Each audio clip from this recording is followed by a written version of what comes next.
shut up and take my money. Don't go, do you want to buy some drill bits? You're about to buy the drill. Just don't do anything, right? Just take the money. Yeah, most businesses are not in that situation. Most businesses, if they plateau, it's because they're not doing more of the things that drove the growth to get them where they are, and they need to continue pushing on those areas. Biggest 3 words: above the fold. Above the fold is the biggest change you can make.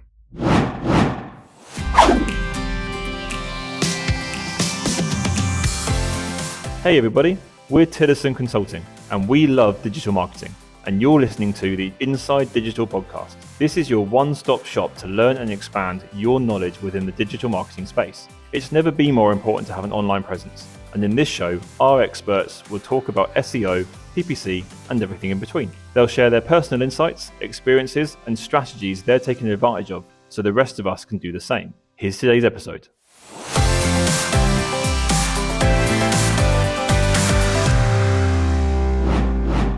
What's one lead generation strategy that small business owners can often overlook? The classic mistake is landing page. I think a lot of business owners just they'll run Google ads or Facebook ads and don't think about actually the language on the landing page, which can have an enormous, ridiculously enormous impact on conversion rate and the amount of leads you're going to get for the budget you spend. So kind of quick, kind of 3 or 4 takeaways on that. I think relevance. Just make it super relevant. Think about your audience. Definitely spend a bit of time writing down who that persona is, who is visiting that page. Are they male? Are they female? Are they educated? Are they not? What is their pain? What is the desire? What is the thing they want to achieve by engaging with your business? So what is it? What is the service they're looking for? Why are they looking for it? Definitely think about testimonials on the page. Definitely think about star ratings, things like that, and keep the form as short as possible, or a nice clear call to action. Click phone, request a call back, start chatting on WhatsApp, whatever that is. If you're on a tight budget, what's the best lead generation tactic that doesn't require a massive ad spend? Ooh, tough one. Referrals, I would say. Referrals is one. Second one, I would say, is social. And by social, I mean actually do social. Actually be social. Don't just start like spamming everybody, but engage with people on social media. So if you're B2B, I would say posting twice a day, 3 times a day, every day on LinkedIn, but actually engaging on other people's posts, building relationships there, you can do for free. And you can do the same as that on Instagram and other channels. But that's probably the best way. It will cost you time rather than money. But yeah, that's probably the biggest one. What's the first step for a small business looking to reduce its CPA? So cost per acquisition. So in terms of either lead or product, what's it costing you to generate that lead? What's it costing you to sell that product? So the first step, I would say, is create a persona. Really get under the skin of your audience. I really like to give that person a name. And then I always think about that person. Sometimes it's an actual real person. So it will be an actual customer that we know, or it might be a character in a movie, something like that. But you want to really have a clear picture in your head of who that person is. And then if you can increase your conversion rate by having a better landing page, having a video, maybe having clearer images. And we've done this like crazy A/B tests where you just test an image and we get like 20% more conversions for the same budget because the image is slightly different from the one we tested before. And that, of course, means you're dropping your CPA by 20-25% sometimes, just by changing those images. But the inspiration of what to do always comes from the target audience, the persona, the avatar, whatever you want to call them. That is the first step. So create that avatar and then really try and think objectively or subjectively about what that page experience is from that persona's point of view. What's one simple change any business can make today and could yield fast results? Again, I would have to go conversion rate optimization. I think it's the most overlooked strategy, the most overlooked tactic, and it yields probably the greatest rewards. So there's far too much focus on doing like spending more money on ads or reducing the cost per click on ads or doing SEO and getting more traffic. There's far too much emphasis on what I would call the advertising side and nowhere near enough on the extremely powerful strategy of conversion rate optimization. So the simple fact is that it's easier and quicker to increase your conversion rate by 20% than it is to increase your traffic by 20%. So why wouldn't you do that? And actually, if you can increase the conversion rate by 20%, then it means you can afford to spend more money per click. You can afford to spend more money full stop because it's more efficient, more effective. How important is a website user's experience in delivering quick wins? And what are the most common mistakes you see? Critical is the short answer. As I was saying before, it's the web page that converts, not the ad and not the click. So that page itself is absolutely critical. Depending on the business, it may be that visitor views that page and that's where the conversion happens. But you, in many cases, say an e-commerce store, that user might browse around from that page. So where do they go? Where does their journey go? How clear is it? What does that checkout look like? So if you think about it as, like a bucket, do you want to think about like where is all your water leaking from? And plug those holes so that actually you're keeping that user on the website. They're not wandering off, getting lost. It's easy to navigate where they should be. There's clear call to action to say, this is what you should do next. So you're looking at this product. Here's what you should do. You should either go to the checkout and just buy it right now, or you should look at other products in this category that pair really nicely with this to increase the average order value, which is going to increase your profit. If you don't do that, then what typically happens is, and if you use some screen recording software and record what users actually do when they're on your website, what you will find is they start doing all sorts of weird stuff that you would never imagine. And it gives you such an incredible insight into how people actually use your website that, it's incredible. I mean, some of the stuff we've seen users do, you go, why on earth are you doing that? And then you realize they can't navigate around. So they start like clicking on the menu, trying to find the next product or the category, and it's not very clearly structured, or maybe it's structured in a way that you understand, but it's not in a structure they understand. Or they start using the search bar and the search function's really bad, and then they end up abandoning the whole website and leaving. So that, I think, I would definitely say, look at screen recordings, definitely clear calls to action, that you want to make sure people know what they should be doing, and make it really clear, like, here's a big button, this is the thing you're supposed to do next, and then reassure them every step through that process. What's the quickest way to optimize an email campaign for higher conversions? So to increase your revenue and conversion rate from email, there's a number of steps actually in here. So you definitely want to clear out all of the junk emails. So clean your list first. So that's definitely going to increase the conversion rate. You won't get more conversions, but the conversion rate will be better. Your delivery rate will improve as well. And if your delivery rate improves, then more people are going to receive your email. If you can then increase the open rate by optimizing A/B testing the subject line, that's going to get a higher percentage of people and more people opening your email. And that, of course, is, even if you don't increase the conversion rate from kind of open to click, you're going to get more conversions because 10% more people opened it, therefore 10% more people are going to click and 10% more people are going to buy. So you want to optimize your delivery rate. you want to optimize the open rate with subject lines, and you want to optimize the click-through rate by having more compelling text. For that, you need to refer back to a persona that you will have created, hopefully, have a clear understanding of who is reading this, why are they reading it, what is the pain that they're in, what problem is this going to solve, how are they going to feel when they buy your product or your service. And then finally, once they do click, it's all about that landing page experience to convert them into a sale or a lead.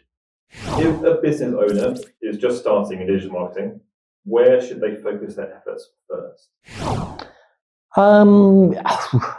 So that's a massive, it depends. I think if we talk about e-commerce, which is a real common one, I think the way you should start is creating you want to start with a mission rather than revenue. So what is the cause? What is the reason for existing?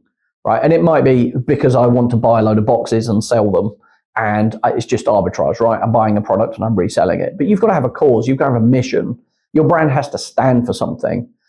Just having a store where we go, well, we sell this and this and this and this, and it's like, well, okay, that's fine, but you don't have a brand, you don't have a mission, you don't have a cause. There's nobody, your customers are just buying from you because you're the cheapest price and you have it in stock for no other reason. So it doesn't really create an enormous amount of loyalty. So I would say you really want to start with that target audience, define who they are, what's their cause, and how does that align with your cause for your brand?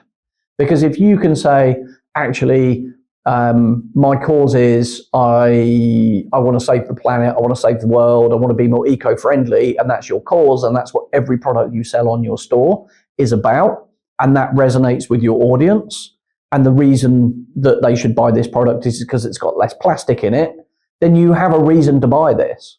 And it's not, oh, I'm buying this because it's the cheapest. I'm buying it also, my motivation as a user, as a customer, is I'm buying it because it's reducing plastic waste. And that's a cause that is close to my heart. So I would always say, start with the mission, start with the cause. And the other thing that is really important with that is there's so many products that you could buy and stock, right? Literally millions of them. How do you choose which products to buy? Whereas if you have a mission that says, I only stock things that are plastic free or reusable or eco-friendly, and that's my mission, it's not a million products. It's now maybe 10,000. So you're immediately stopping yourself having to think about so many different opportunities because they don't fit. So when you have that definition of target audience persona, and when you have that definition of this is what our brand stands for, this is our mission, every single decision in your business is much, much easier. Do we advertise on YouTube? Well, does our persona, are they on YouTube? Yes or no? If they're not, then you immediately discount YouTube. Right? Are they on TikTok? Well, maybe they are, maybe they're not. But if they're not on TikTok, you don't even have to consider it as a channel. Just ignore it. And you move on to something that's more valuable. Should I buy this range of products or that range of products? Should we stock those or should we not? And it's not just a case of, could we make money doing that? Does it fit with our mission? Does it resonate with our audience? So instead of having a million decisions to make about your business every single day, you're going to have a much smaller number. How important is SEO for small businesses? Can you explain it without using jargon? Can I explain SEO without using jargon? Yeah. Oh, tough one. I generally, actually, I'm going to go against the grain here, but I would say for small businesses just starting out, SEO is not important. It's not the most important. And I'll tell you why. So the first is that SEO is a long-term investment. And if you're a small business just starting up, the thing that's going to be important to you is leads and or revenue. You need that fast. And SEO generally is not going to deliver that very quickly. So I would say if you're starting out, SEO is stage 2, 3, 4. So once you have an amazing sales proposition, once you know that you have landing pages, sales pages that actually convert into sales or revenue, then you want to think about, well, how do I get more traffic? How do I get some free traffic? How do I start leveraging my brand? How do I start leveraging my domain authority and all that kind of stuff? But that to me, SEO is a scale opportunity. It's not the thing you should do day one. Why do people do it? They do it because, clicks are really expensive on pay-per-click, and SEO, if I do that, then the clicks are free and I don't have to pay for them. But everybody else knows that as well. So they're not free. It's an enormous amount of effort. So I would say, and with the partners that we work with, generally paid is the thing that scales fast. So go after paid media, go after, Google ads, maybe Meta ads, Facebook, Instagram, things like that, and prove that your product sells, prove that your sales proposition works, and then look at SEO a bit further down the line in terms of a scale opportunity. Can I explain SEO without jargon? Getting found on Google. There you go. Other search engines are available. What exactly is retargeting, and why is it such a game changer for small businesses? So retargeting, a bit of a touchy subject right now with cookie policies and everything else. But essentially, retargeting is there's multiple steps in this. So the first is these are visitors that are coming to your website. What we're then doing is a very simple version is saying we visited our website, so what we're going to do is follow you around the web with banner ads and or videos to remind you of our brand, to remind you to come back to our website and hopefully purchase. So pretty simple. You could do that with multiple different channels. So certainly Meta ads would work that way. Google ads, etc., would work that way. So what you're doing is creating an audience and then targeting them across that platform. Some of the kind of top tips to do with this is when you are creating the audience, rather than just saying anyone who's visited our website, follow them with an ad. If you're an e-commerce store, actually you would want to follow them with an ad that's relevant to the thing that they were viewing. So don't follow them around with an ad going, here's our brand, here's our brand, here's our brand. That can be useful, but you really want to be thinking, here's our brand and here are our special offers on cameras, and you were looking at cameras, or if you were looking at sports shoes, here's an ad for sports shoes. So you want to make sure that audience you're creating segmented audiences rather than just saying anybody who's been on the website. If you only have a very small amount of traffic and you need, depends on the platform, but you need probably 100 plus active users in that audience generally for that to work, then you should be thinking about, I only want to retarget kind of more engaged users. So if you're getting 1,000 users a month to your website, you probably only want to target the 500 or 600 which have actually been on the website and spent some time on it. So anybody that's just landed and bounced, landed, bounced, landed, bounced, there's no point in retargeting them, right? You're just going to waste the inventory. The likelihood of them clicking and coming back is very low. Whereas if someone has clicked around, looked at 2 or 3 pages, retargeting that audience, you're much more likely to get that click, you're much more likely to get the lead, much more likely to get the sale. So that's retargeting in a nutshell. What are some marketing tools you recommend for a business owner who's handling everything themselves? Really tough one. I think it's so easy to get overwhelmed with the number of different platforms, the number of different tools. I definitely think you want to follow KISS theory, keep it simple, stupid. So I think you want to focus probably on 3 or 4 or 5 areas to begin with and prioritize those, and in the short term, just ignore everything else. So don't start thinking, I've got to do SEO, I've got to do a better job on this, got to do a better job on that, I've got to do TikTok, got to do Twitter, got to do, got to do all these platforms. I think you definitely want to think about things like your email marketing platform. If we're calling that a tool, you definitely, I think, would want to be thinking about, the website as a tool. It's part of that journey. It's how you're going to generate leads, how you're going to generate sales. So for the areas to focus on, I would definitely say create that target audience persona, know who your customer is, get a clear definition. Make sure that your website, your brand, the design, the colors, the language, Are you using big words or short words? Are they on mobile device typically? Are those sentences nice and short and punchy? Is it quick and easy to read? Once you have that persona, then it's much easier to engineer all of those pages to increase your conversion rate there. So I would say that tool, that tactic of create the persona, make sure your pages, your content, the presentation of all your images, your text, video is always aligned with that, because it will create much better results. Then I would most likely, in most cases, I would switch to Google Ads as the first port of call. Quick to get ads up and running, quick to start getting some traffic to the website, and quick to measure what you're doing and prove it, and then very easy to then start scaling up, or find out that what you're doing just simply doesn't work and then try and unpick why. But I would probably focus on that small number.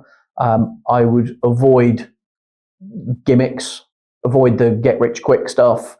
Avoid the, buy this thing for $59 and it's just going to change your life. And of course, ChatGPT. It's got to be a tool that you're using, but I would definitely invest some time or some money in a course to help you understand how to use it properly. It is incredibly powerful, but it can also be incredibly stupid and mislead you. So I would say that as a tool, use it as your assistant, use it as a confidant, use it to bounce ideas off, but you need to think about how you're asking those questions. So rather than just saying, do this for me, actually have a verbal conversation with it, or a written conversation. This is my business. This is what I'm doing. Here is my persona. I'm thinking about doing this. Where should I prioritize? It does occasionally throw up some really interesting ideas, but I think it can really help you almost as a business coach, and just try and keep you focused. But you've got to ask the questions in the right way. But yeah, it can be a really fantastic tool. Just don't rely on it to do everything. Don't rely on it to write sales pages for you. Don't rely on it to write email for you. Don't rely on it to create subject lines, but use it as an assistant. Use it for inspiration. What's one marketing strategy that most e-commerce stores overlook but could be incredibly effective? Conversion rate optimization. Without question. It is the single biggest lever you can pull as an e-commerce store to increase profit, increase revenue, and enable you to scale up what you're spending on paid campaigns. I would say improving the conversion rate for e-commerce stores is the single biggest barrier to growth. So if I give you a really quick story about scaling e-commerce. So we have Google Ads, we're getting traffic, it's landing on the page, conversion rate is like 2%.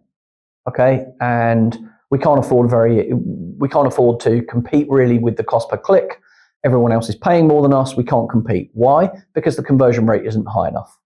So what we do is we take 3 products, which are our best sellers or least worst sellers, and we optimize the pages. We improve the sales proposition. We look at the images, we look at video, we look at how that text is laid out. We look at star ratings, client testimonials, we look at pricing, and we focus on those 3 products. And what happens then is we increase the conversion rate by 30%. And what happens as a result is on Google Ads, we can bid 30% more, but get the same cost per acquisition, the same return on ad spend. But what happens then is the ad rank is now higher. We're now the second or third click, or maybe the first click, instead of the 4th or 5th.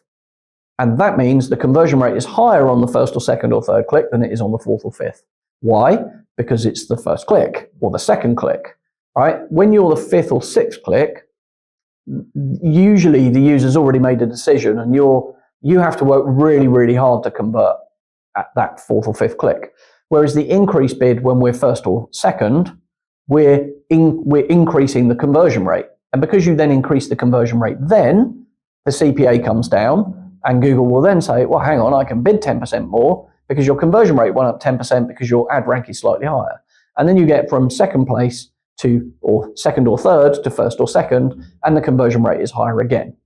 So what that means is you've suddenly 4x or 5x the revenue on those 3 products, So what you then do next is pick the next 3 products and complete that kind of hero product methodology. Same thing. What did you do to those first 3 pages that worked so well to increase the conversion rate? Do that with the next 3 products and focus the same method. And then do the same for the next 3. And while you're doing that, you also want to go back to the first 3 and go, so now we're now getting 10K a month of revenue from our 3 hero products. How do I increase that by 10% or 20%? And then same process. So make them heroes, move on to the next heroes, make that hero. Move on to the next 3, move on to the next 3, and then circle back. Now you're getting more data, more clicks. It's easier to do A/B testing to then increase the conversion rate by 20%. You increase the conversion rate on 20% on your hero products that are doing 10K, they're now going to do 12. But also, Google Ads is going to be able to bid more. You're going to be more visible. You're probably going to get 40% more traffic. So rather than getting 10 to 12K, what you're really going to get in reality is probably more like 10 to 16K with that extra 20%. If you're doing that with 3 lots of 3 hero products, suddenly you've gone from like 10K to 35, 50K a month. And repeat and repeat and repeat. And then we think about, okay, where does that come in? Well, we're now acquiring customers. How do we monetize that? So we go to the email channel and we've got lifetime customer value. So that's the kind of critical kind of steps, if you like, in terms of scaling an e-commerce store really fast. It's the pivotal lever to e-commerce growth. And I would say 90+% of e-commerce stores just don't do it. And you leave so much money on the table when you don't do conversion rate optimization. Can you talk about an innovative tactic that you've seen work well in the luxury goods sector? So in the luxury goods space, so if we're talking about the kind of let's say top 5% of the market, I think the exclusivity in that space, the reason that your customer is buying is not because it's the cheapest. It's not necessarily because it's something that they need. They're not usually in pain. It's not an emergency service. So the reason that they're buying usually is because they want to feel worth something, right? They want to feel like this thing they're about to buy adds value. This thing is exclusive. It's very much the keeping up with the Joneses, or better still, I am the Joneses, right? I want to be ahead. I've got something she hasn't got. I've got something he hasn't got. We've got something they haven't got, right? There's very much that in the luxury space. So I think if you can engineer that exclusivity, that can be incredibly effective. So some ideas around that. You definitely want to push the FOMO button. Definitely in there. That can work incredibly well. I think having exclusive access to something within your business, something that's difficult to get on, a WhatsApp group that's exclusive, for example, that can work incredibly well in creating that community. Scarcity within that, again, feeds into that exclusivity. So if you have a product which is fairly scarce, actually you would want to create a wait list for that. So this thing that you want to buy, not many people have got these and you can't get them, but you're going to get first opportunity by being this very exclusive club, by being in our WhatsApp group or being part of our wait list for that product. There are only 7 people on the wait list. You can join it. And there's only one of these actually comes around every 3 or 4 months. So creating that exclusive opportunity actually makes that person think, this is super exclusive. I'm special because I'm in this group. So something like that and personalization, I think, can work incredibly well. In your opinion, what is one trend that could completely change the e-commerce landscape in the next 2 to 3 years? So there's a few. I think the big one for me is live shopping. I think that could either just completely fail and not take off. I've heard on the grapevine that it's huge in China already. How well that will work, in the Western world, I'm not sure. I think it will either crush completely and just go crazy, or it will just fail abysmally, or you will find that for certain products it works really well, and for others it just doesn't work. So with live shopping, what we're talking about is effectively you can watch a video and you can click and you can buy straight off the video. So a bit like, I guess, TikTok Shop, TikTok Live, things like that are starting to get into that. So the point here would be, so YouTube, I think, have already developed the tech, may already be available. But that means that you can run an ad, a YouTube video, and someone can watch that video and buy the product from within the video. So they don't have to go off to your e-commerce store. They literally just buy straight on that platform. So I think that could absolutely explode. When a business hits a growth plateau, what are the first things they should look at to get back?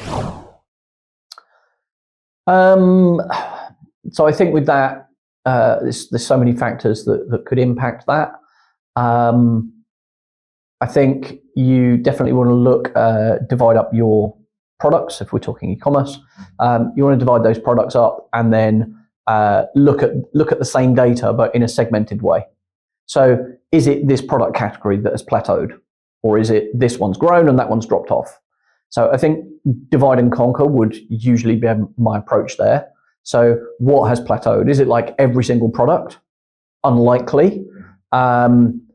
And then I think, to reach a saturation point where you've got as much of the market as you can possibly get. So let's say you've gone the classic route. We've created an e-commerce store.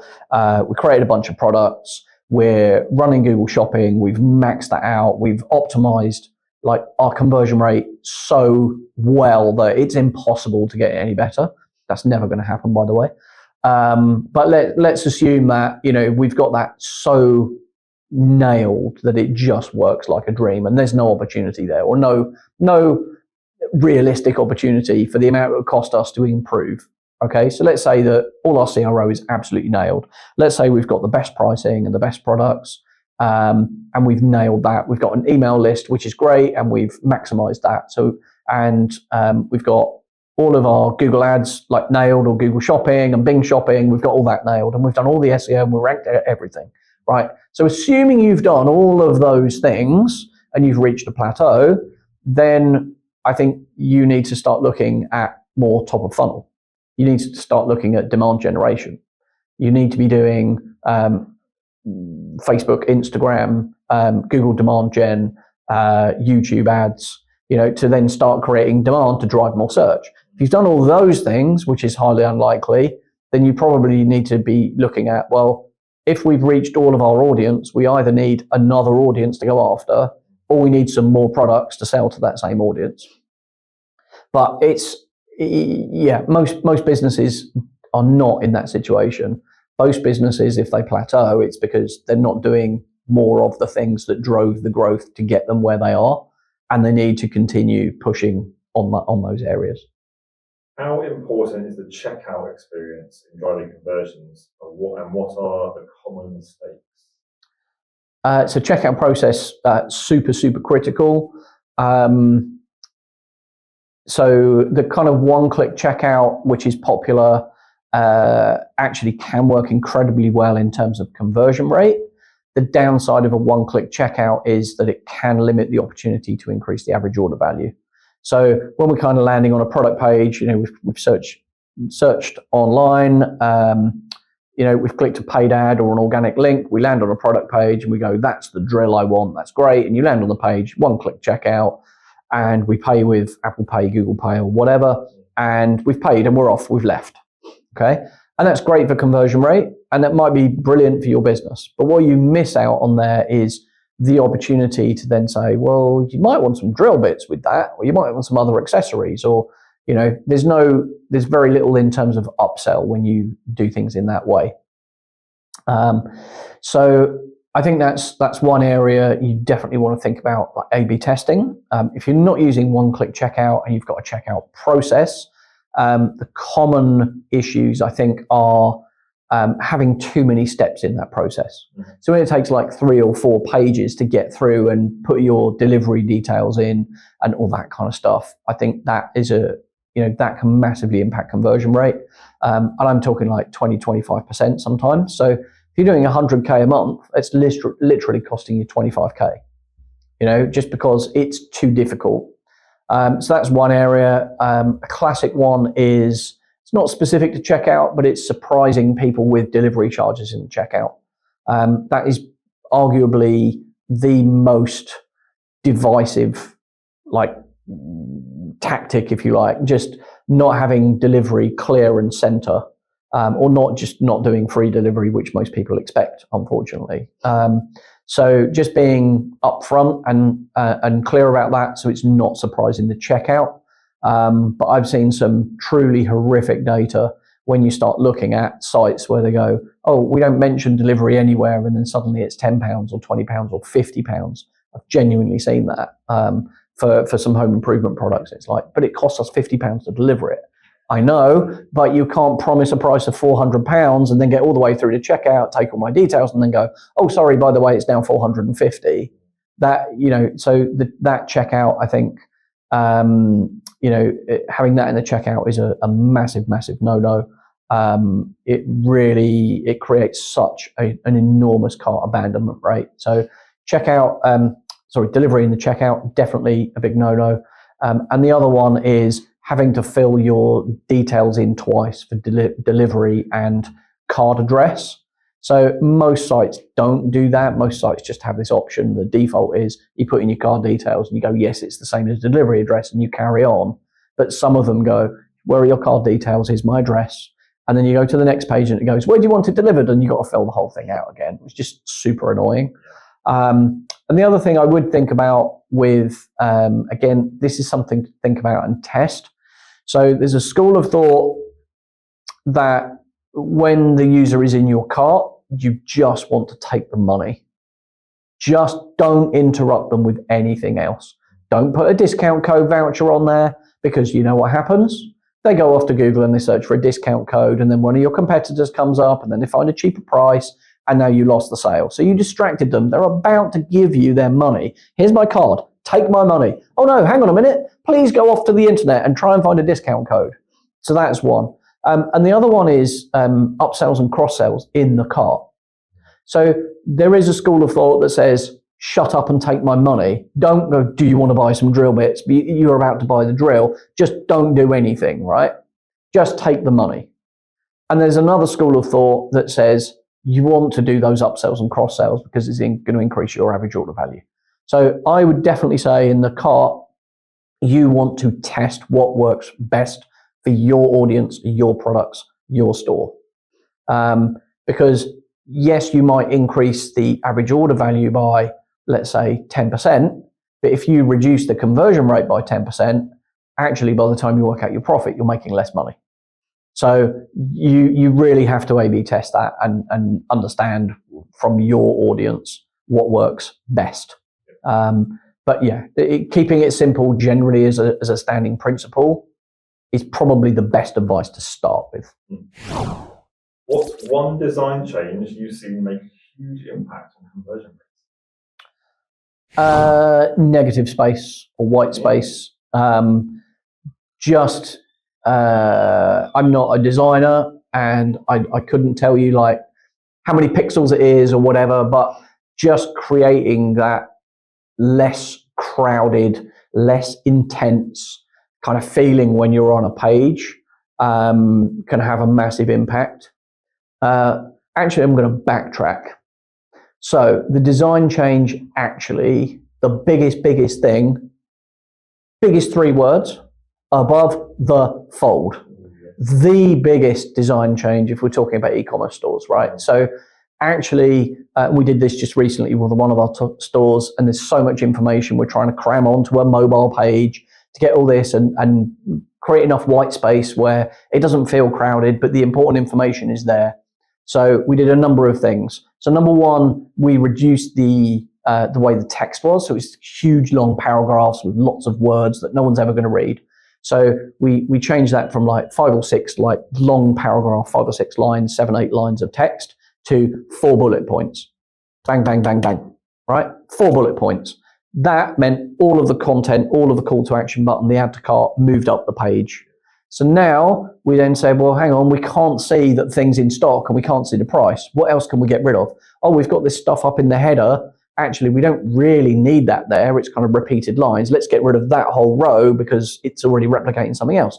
Moved it up the page.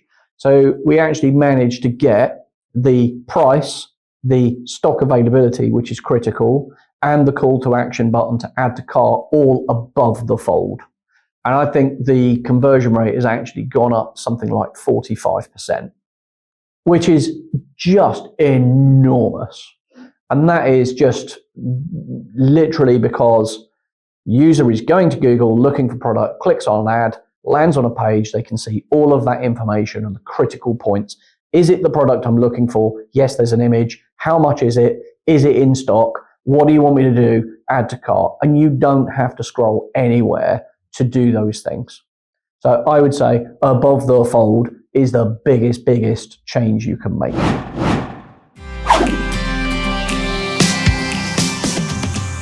Thanks for joining us for this episode of the Inside Digital Podcast. Make sure to visit our website at tillison.co.uk, where you can read more about the topics discussed in this show and much more. If you're looking to get started or to continue your digital marketing journey, we can help. Just reach out to one of our experts through our website. We'd love to hear if you found value in this show. Please leave a review and be sure to tune in for our next episode.